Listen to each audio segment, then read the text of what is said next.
Ô, Lucas, eu queria ter uma pergunta que eu faço para todos os convidados e eu estou genuinamente muito curioso com o que você vai dizer. Certo. Olhando o cenário atual, Uhum. cenário científico, social, político, né? O que que você vê aí no nosso futuro como uma novidade muito interessante, uma perspectiva muito interessante, quando a gente fala de comunicador científico, divulgador científico, aliás, produtor de conteúdo de um modo geral, tem algo que te salte aos olhos? Eu acho que eu falei isso com o pessoal da minha equipe, só que a gente não tem braços para executar hoje. Eu acho que o que aconteceu na pandemia está acontecendo de novo com a inteligência artificial, em termos de Hum, produção de conteúdo.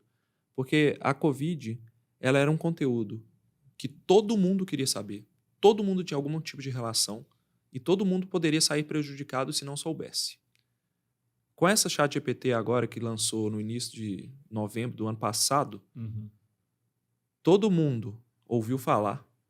Eu digo todo mundo, mas deve ter gente que não ouviu ainda. Mas é um tema interessante, rodeia a mente popular.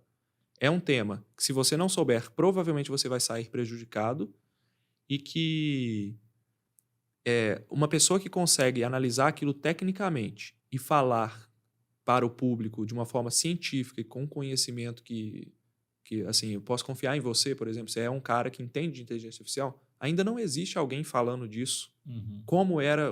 Então eu vi esse movimento, entendeu? Do ponto de vista da comunicação, eu me interesso muito como a inteligência artificial vai eh, entrar na comunicação. Porque ela já está substituindo trabalhos dentro do Holacência, por exemplo. Sim.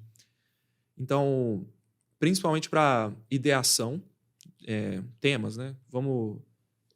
Não é simplesmente, me dê. Escolher temas, se você quer dizer? Não, não. Me dê 50 ideias de temas sobre mudanças climáticas. Uhum. Isso aí é básico. Isso aí a inteligência artificial vai fazer como uma boa pesquisa vai fazer. Entendeu? Sim. Agora, dentro de ideação, se a base da inteligência artificial é o input da internet, significa que quem imputou a informação na internet foram seres humanos que, ao longo dos anos, foram pesquisando e colocando informações no Wikipedia e várias fontes. Aquela informação que ela está me dando ali não é simplesmente uma criação de uma máquina. É o conhecimento humano sintetizado em palavras. Certo. Então, o que a gente pensou? Beleza, desses temas, desses 50 temas de mudanças climáticas que você acabou de me dar, me indique, por exemplo, quais são os com maior potencial para atingir um público que pensa dessa forma. Ali eu estou fazendo um exercício. É lógico que eu não vou acreditar em 100% do que ela diz, mas eu estou fazendo um exercício de pensamento. Será que eu pensei por esse lado? Então já surgiram ideias que nós nem sequer imaginávamos. Por exemplo, esses dias eu estava fazendo um brainstorm com o pessoal que escreve sobre o meio ambiente, uns meses atrás, e aí surgiu uma ideia de escrever sobre papagaio. Mas por que sobre papagaio? Porque o papagaio é um animal silvestre que ele foi domesticado, ele não deveria ser domesticado. Ele é um animal que o nicho ecológico dele está faltando ali, é Uhum. um animal silvestre. Essa ideia de escrever sobre isso veio do ChatGPT, que a gente nem sabia da situação, né? Então, qual que é a ideia? A gente perguntar sobre temas de meio ambiente, sobre tráfico de animais, o que a gente pode falar sobre isso? Aí ela deu ideia do papagaio, que é esse caso aqui e tal. Então aquilo cria-se uma luz ali para a gente falar sobre esse assunto. Eu acho que em ideação é você fazer o exercício de forçar ela um pouco mais para que ela faça o trabalho que a gente demoraria alguns dias para fazer de busca, entendeu? Sim. O que a internet está falando sobre esse assunto? Uhum. Até 2021, que é o prazo dela, né? Ela é de setembro de 2021. Outra coisa que a gente está fazendo muito e já está aplicando, eu acho que qualquer pessoa que trabalha com comunicação poderia usar, é atuar como um especialista, mas não como a decisão final, o ponto final naquele assunto. Mas, por exemplo, eu preciso fazer uma dinâmica de treinamento de equipes em que eu preciso escolher uma pessoa que tenha a melhor capacidade de escrita. Crie uma dinâmica para mim Hum. baseada nesse processo aqui, desse livro, que aí você pode citar o livro, que ela identifique a capacidade de contar boas histórias e a capacidade de liderança, por exemplo. Então ela cria uma dinâmica e ali eu tenho um primeiro passo. Se eu concordo com aquela dinâmica ou não, é uma outra história. Mas ali eu tenho um primeiro passo que um profissional de RH teria que fazer. Entendeu? Então ela está começando a substituir isso. E, poxa, você vai falar, pô, mas qual que é a garantia de que aquele processo é válido? Cara, a maioria das empresas não tem nem isso. Entendeu? Elas fazem, eu vou criar isso aqui, eu quero selecionar uma pessoa que é livre Achismo. por achismo. E ali eu tenho uma informação que ela provavelmente está baseada no livro que eu indiquei e com base em conhecimento. Então, outra coisa que a gente usa muito em produção de conteúdo. Antes, o pessoal critica muito o Wikipedia, né? Falar, o Wikipedia não é fonte. E realmente não é fonte final. Mas o Wikipedia é uma excelente fonte de início de pesquisa. Sim. Porque ele está ali, o conhecimento, ele é coproduzido, né, pela população. Então, ali você tem um conhecimento muito amplo sobre um assunto, abrangente. ChatGPT, ela usa o Wikipedia como base, muitas vezes. Então, eu quero estudar sobre um assunto completamente novo. Por exemplo, eu nunca estudei sobre transtorno obsessivo compulsivo. Então, vamos lá. O que eu preciso saber sobre transtorno obsessivo compulsivo que um leigo não deveria saber? E me explique, me dê uma aula como se você fosse uma professora de psicologia. Ela me dá um texto, que aquele texto é o primeiro contato que eu tenho com o tema, que eu posso ir buscando as informações. Sim. Entendeu? Então, eu uso bastante. Eu estou interessado, acho que em como a inteligência artificial vai substituir alguns aspectos da produção de conteúdo. Não só substituir, que eu acho que substituir soa até um pouco negativo, mas otimizar, né?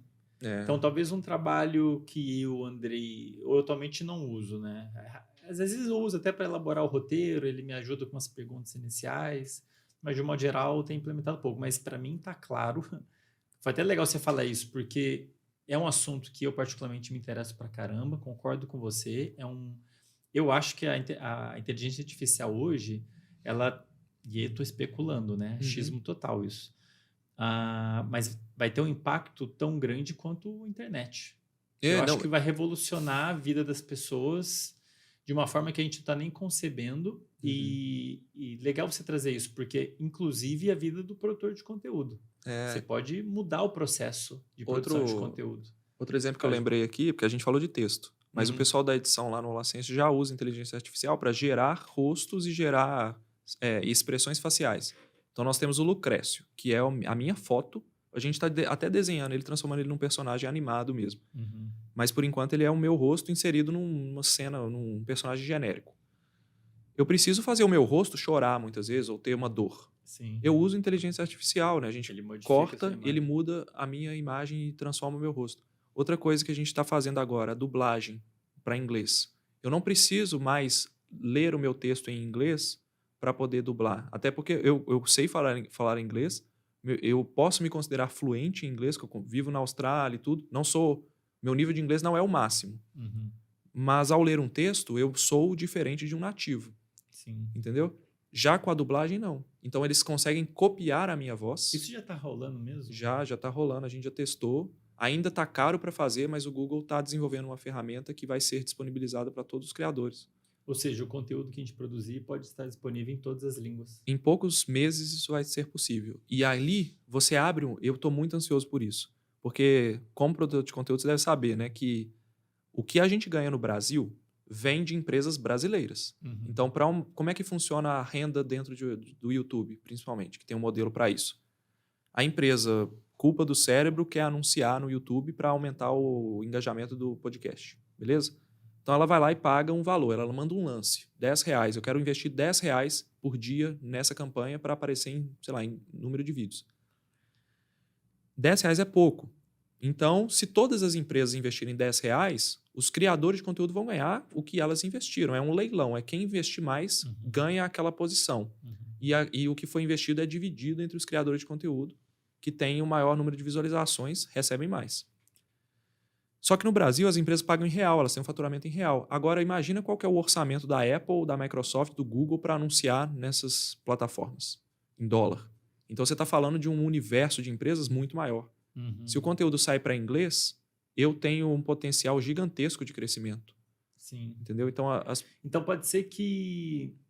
Interessante. Até mesmo a dinâmica de... Qual que é o termo? De gerar recursos financeiros. Esqueci o termo para isso. De faturamento? Não era faturamento, mas de... Enfim, me fugiu agora. De gerar o retorno financeiro com o conteúdo sendo produzido vai mudar, porque agora a gente está falando de um conteúdo que vai ser produzido para o mundo. É.